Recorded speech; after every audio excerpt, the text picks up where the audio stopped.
Hi everyone, it's Erin from the Provincial Farmhouse. Today I'm going to be doing some French country thrift flips using new IOD. For my first project, I'm going to be working on this jewelry box that I thrifted for $10. I really loved the shape of it, but obviously it's a little bit dated, so I'm going to give it a makeover. I'm going to be using Paint Couture's 2-in-1 primer. I'm adding that to the glass. Now, the glass was a little bit tricky to get out. It had these funny little screws in there, or nails in there, and I was a bit worried that if I took them out, I'd have trouble getting that glass back in. So I'm going to be applying 2 coats of primer on both sides of the glass with it still in the doors. I then went about removing the hinges. Unfortunately, I could not remove the handles from this jewelry box either. Next, I started adding some masking tape to the felt inside the jewelry box so that I didn't get any paint on that. And then I took out Paint Couture's pitch black chalk paint. I'm going to be applying 2 coats of this over the entire piece. Now, this chalk paint sticks really well. If you are dealing with a really glossy surface, I would suggest that you use Paint Couture's 2-in-1 primer. I've just done that on the glass because that's the only area I really see there being any problem with that paint sticking. So I'm going to be adding that black over the entire jewelry box, and this is going to be a great base for our final color. I'm using a smaller artist brush to apply my paint here so that it's easier for me to control where my paint goes. I definitely recommend using a smaller brush when you are working on jewelry boxes. I'm also going to go in and add paint to the drawers. As I said, I could not remove the handles from the drawers or the doors. They were screwed in and the felt was covering that, and the felt was in pretty good condition, so I really didn't want to go in there and start messing around with that. So I'm moving on to the doors of the jewelry box, and I'm painting over the top of the handle on each of those, and I'm painting those front and back, 2 coats.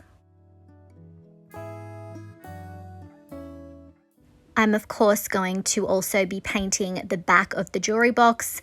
You might be able to see this depending on where it's displayed. I then took out Paint Couture's Royal Silk Luxe Metallic Paint. This is a beautiful dark purple, and I'm going to be going straight over the top of the black. As I mentioned before, I wanted this black as my base because I do want this to have a real rich, deep tone. If I had a lighter color underneath, it would probably lighten the tone a little bit, but I really like to have black underneath a lot of my metallics. It also makes the coverage a lot easier as well. So I'm going to continue to work my way around. I'm going to apply this over the entire project. I was already at this point knowing that I was going to be doing a 2-tone sort of a look, but I just wanted to get the whole thing painted in that royal silk, and I ended up doing 2 coats for this. I really wanted to be a little bit more bold with my jewelry box today, hence why I'm going with a purple. If you wanted a more neutral color palette, obviously you could go in with a cream instead. I then took out IOD's new Lost Garden transfer. Now this is an 8-page large transfer, and there are so many beautiful florals in this one, a lot of vines. They're all sort of interconnecting, and they are designed to be connected, and then you've got some of these other sort of centerpiece sections here, but I'm going to cut a couple of pieces that I think are going to work. I'm not going to have both sides matching. I actually think it's a little bit more interesting if the sides don't match. And here I'm just working out exactly how much of the transfer is going to fit, and then I'm going to trim off the excess that isn't going to fit. I'm also making a cut where that front piece of the jewelry box is so that I can more easily fit the transfer around that. I've peeled off the backing, and now I'm going to position it on top of my paint. Now, I was sure to allow my paint to dry for quite some time. You want that paint to be completely dry, or you may end up having trouble with your transfer adhering. So definitely keep that in mind. So I'm just lifting up that plastic as I go and rubbing that transfer down. They do tend to come off really easily on nice smooth surfaces like this one. Once I have the transfer down, I'll lightly burnish it with the carrier sheet. I then cut this other floral design that's going to go on the other side of the jewelry box. I'm positioning that in place and then just repeating the same process. These transfers are so stunning, and I love that they look great over dark colors as well as light colors. So you can definitely get that beautiful moody look with whatever your project is that you are working on. They'll definitely suit it. I then took out my Paint Couture Bronze Luxe Metallic, and I'm going to go around and start adding it to some of the trim areas. As I said before, I really did want a bit more of a two-toned look with this. I definitely wanted to have a little bit more of a regal sort of a look, definitely in keeping with that royal silk. And I'm just going to continue to work my way around adding that in the places where I want it to go. And I did end up doing 2 coats. Once I finished adding the bronze to the base, I then moved on to adding it to the handles on the drawers of the jewelry box. I just went straight over the top of that paint, and then I took out that transfer piece that I cut off from the right hand side, and I'm adding that to the front door of the jewelry box that goes on the right. So I'm continuing that design around, and then I took out IOD's Etiquettes Transfer, and I'm going to be adding this beautiful French style design to the top. Now this is a gilded transfer, so I do take my time when I'm doing these. I'm pressing lighter than I would with a usual transfer, and I'm just really focusing that pressure on the areas where the design is. I'm not sort of rubbing the transfer all over the whole piece, because if you did that, you would get a little bit of that gold transferring in places where perhaps you didn't want it to go. So definitely take your time with these. In the background of the Etiquettes Transfer, there is a lot of script. So I'm grabbing pieces of that, and I'm going to start adding it to the sides of the jewelry box, just randomly adding the script style text, and there's some others that have sort of little letters. I'm just randomly adding that in amongst the florals that I already have down, and I really love this pop of gold. Definitely has that French country feel, but also a little bit of a modern look to it as well. So I'm just going to continue to do that until the side looks balanced. Once I finished with the sides, I decided to move to the front left-hand door. I hadn't quite figured out what I was going to put on that door just yet at this point, so I added some gilded transfers instead. But then I took out the Wilde Bloemen transfer. I apologize if I pronounced that incorrectly. And I am having a look through this one, working out what I'm going to put there. And I decided I really loved this little butterfly, and it would look lovely combined with the florals on the door on the right. So I'm just going to use the transfer stick to get that transferred down. And then once I finished doing that, I just made sure that was all pressed in place. And I ended up grabbing this sort of blackberry style design from the Lost Garden transfer. I've trimmed that to size, and now I'm going to start rubbing that down on the outside of the door first. I did make a little cut there, as you can see, so I could work it around the handle a little bit more easily when it was time to do that. I'm going to curve it around so that it's on the side of the door. Again, I want it to look like it's a cohesive piece, so it's sort of coming around from the side. And I'm going to continue to rub that in sections until I have the entire transfer down. I did get a little bit of cracking with the blackberry in the top left hand corner, but that's to be expected. It was a bit of a tricky spot. I then came in and started adding some more of that gold gilding from the Etiquettes transfer, just sort of putting that in amongst the floral designs on the front doors.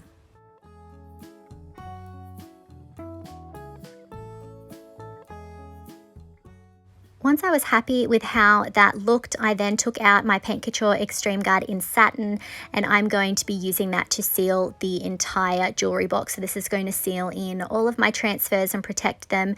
And it is definitely recommended that you use a satin or a gloss over the top of gilded transfers, just to make sure that you are maintaining that beautiful shine.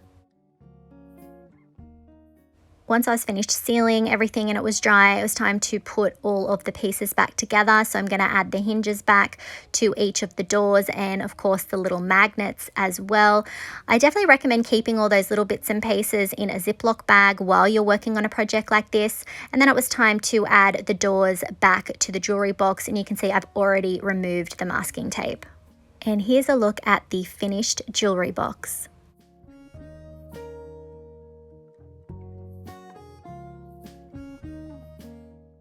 I'm really pleased with how this turned out. That jewelry box is completely refreshed with the beautiful IOD transfers.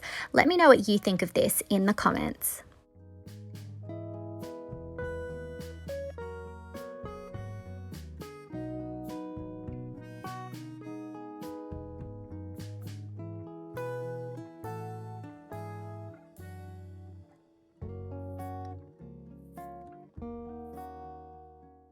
for my second project, I'm going to be working on this little mail holder that I picked up for just $3. I really loved the shape of it, but I wanted to give it an update.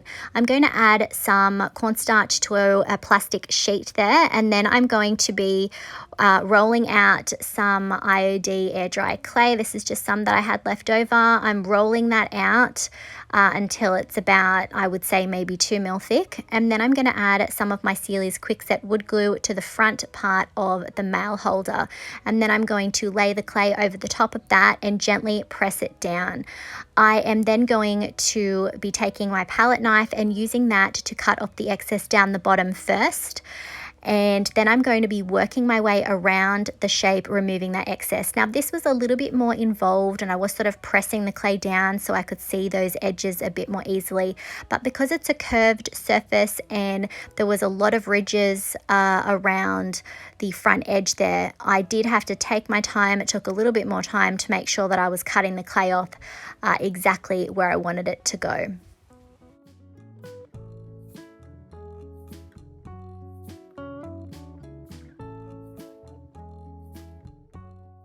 Once I'd finished tidying up the clay from around the edges, I took out IOD's new Insignia Stamp, and I'm really loving these beautiful crests that they have included.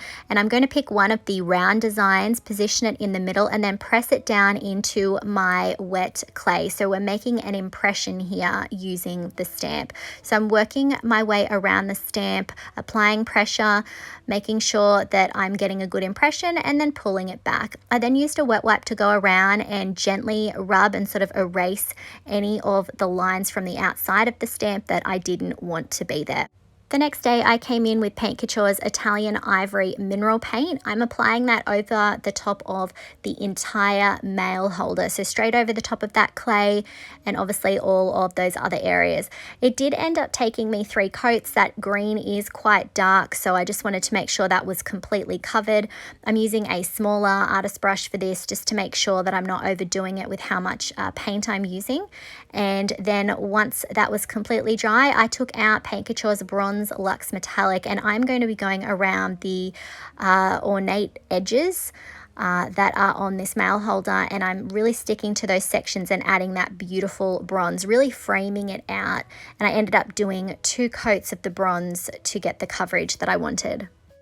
Now I kept things a little bit more neutral for this project. I'm going with that classic cream and sort of gold tones. If, however, this wasn't to your taste, obviously this is the part where you could come in and customize it and really get those colors working for whatever style of decor you have in your home. If I inspire you to try any of the Paint Couture products used in today's video, I would really appreciate it if you would use my affiliate link. I will put it in the description and on the screen. I just get a little thank you from Paint Couture in return.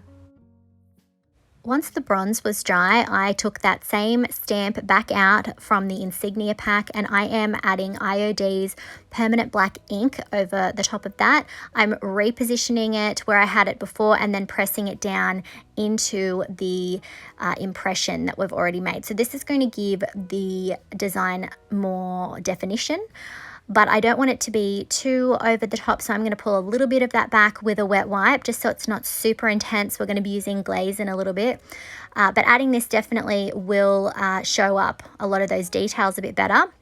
I'm then going to heat set that with a hairdryer, going over the top of that for about 1 minute so that I don't get any further smudging or any more of that ink getting wiped away after the next step.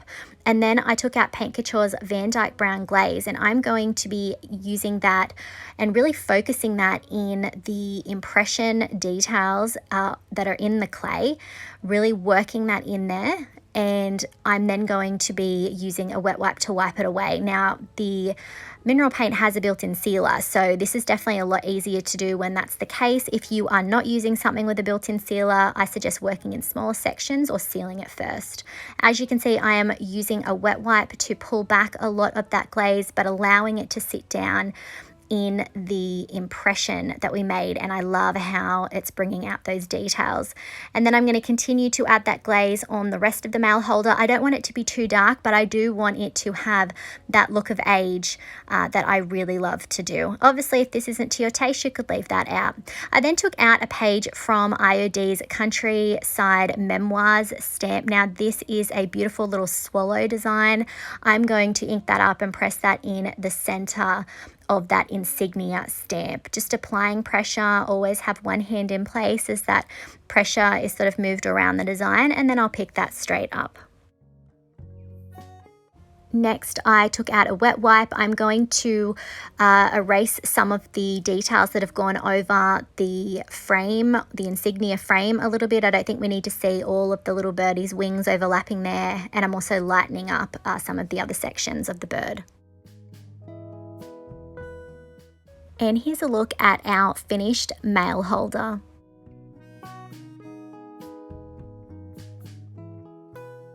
I love how this turned out. That Insignia stamp pressed into the clay combined with the Countryside Memoirs swallow, it's just the perfect match. Let me know what you think of this in the comments.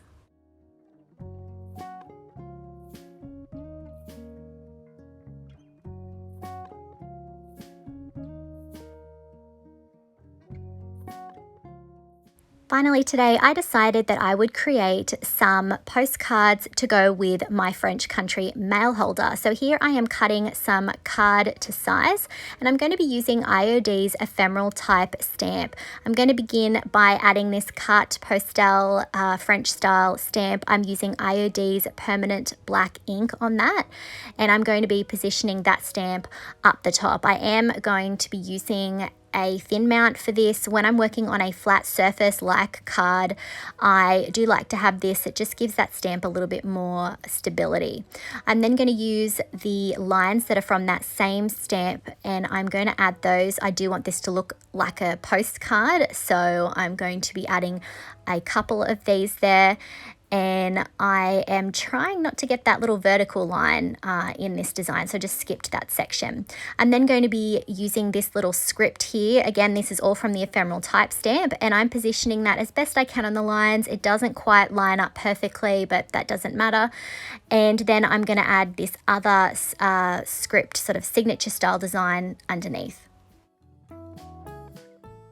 I then wanted to add this post office style seal on the top left hand corner, and then I took out that Wilde Bloemen transfer again, and I'm going to add this beautiful pink style flower on the left hand side. Now my ink is dry, it does soak in pretty quickly when you're dealing with paper or card, and I'm just lifting that transfer up as I am rubbing and until I have that all down. And then I added this other one. I really loved how the flowers tied together, but I brought in that beautiful color with the butterfly. So we've got a pop of some new color. I love having designs on the left and right. I think it balances out the design a bit better. So I'm just transferring that down. I then decided that it was looking a little bit too long. I didn't like seeing the stems, so I ended up cutting it off down the bottom, making it a little bit shorter.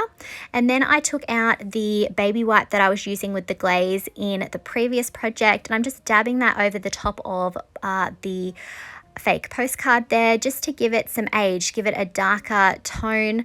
I want it to be subtle though. I definitely want it to look aged, and I'm just sort of rubbing that over the top until I'm happy with how that looks. Next, I took out an ink pad that I got from Amazon. This one's called Cocoa Brown. If I can find it again, I will link it below. And I'm just going around the outside edges. I want them to have a little bit more of an aged appearance. So I'm just dabbing that around the edge until I'm happy with how that looks. To soften the look and make it look a little bit more authentically aged, I'm using that same wet wipe that has the glaze on it to sort of blur the ink marks that are around the edge. I then took another one of the stamps from the Ephemeral type stamp, and I'm just going to put that on the right hand side that says post paid. For the second bookmark, I am going to be inking up this British style stamp from the Ephemeral type stamp still, and that one's going to go up the top. This already has a stamp incorporated with this design. And then once I've done that, I'm going to be using those same lines that I used in the other project, just going in really light with the ink. That's not the focus. And then this is another part of the ephemeral type stamp. It's like a full-on letter, so it really was perfect for this project. I'm putting that over the top, lining it up as best I can with the lines that I've put down. And then once I've done that, I'm going to go back to the same transfer and I'm going to cut this flower in half. It's a little bit tall. I don't want it to go all the way to the top there, so I've cut that bottom bit off. And I'm going to be transferring that one down. I'm not going to throw that other piece away because I am going to end up using the other piece on the other side shortly. But first I'm going to add this sweet little bird. I had that cut out for the first project, as you may have noticed, but it didn't really fit with what I was doing, but I think it's perfect here for this particular postcard. I'm then going to take that offcut from that flower that we just used and I'm going to put that on the bottom right hand corner.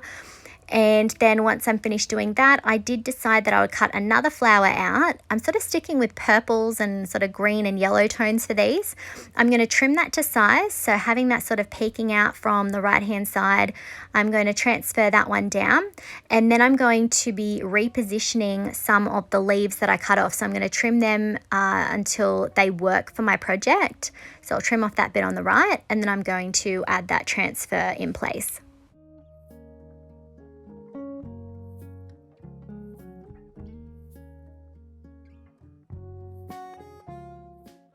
I did then also use the other part of the leaf that we cut off and I repositioned that. I then added this sweet little bee from the same transfer and another one of those little stamps in the top left. Now I didn't quite have enough glaze left over on the wet wipe, so I'm just using my brush to go over the top, and then I'm going to also add that cocoa brown ink around the edges and blur that with the wet wipe. And here's a look at our finished postcards.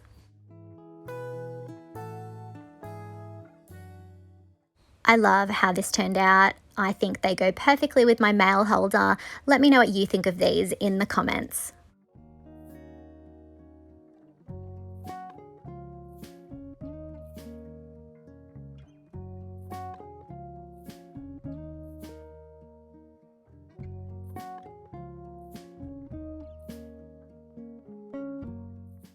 I really hope that you enjoyed today's video and that it's given you some ideas on how you can use IOD's new 2025 spring release to create beautiful decor for your home. Let me know if you had a favorite project from today.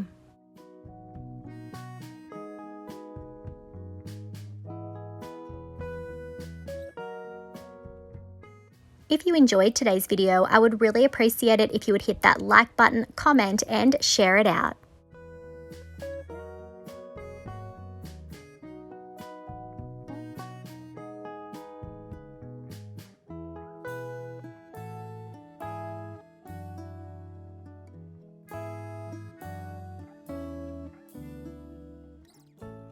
If you haven't already, I would love it if you would hit that subscribe button and the notification bell so that you don't miss out on any of our videos. You can find most of the products used today on our website, theprovincialfarmhouse.com.au. Thanks for watching.